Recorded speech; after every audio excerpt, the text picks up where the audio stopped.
आज अभियोग आजिकार नुहे एटा दीर्घ 2 वर्ष है आमर आदिवासी जमी को हड़प कर अभियोग आमे आज ए काचड़ा भांगीचु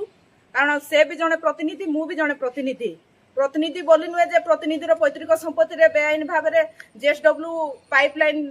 से पोती चलो तापाई परमिशन आम जोड़ा पौरपालिका देइचंती। तो ये नहीं आगु पूर्व किसी लिखित लिखित अभियोग आमर जोड़ा ब्लॉक रे मिलित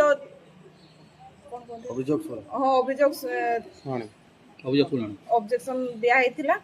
किंतु तार तथ्य न आसनु ए माने काम स्टार्ट कर देले के परमिशन देछि काम आमर जोड़ा पौरपालिका एनओसी देइचंती। तेबा आज जो आछंती यार कोन आपण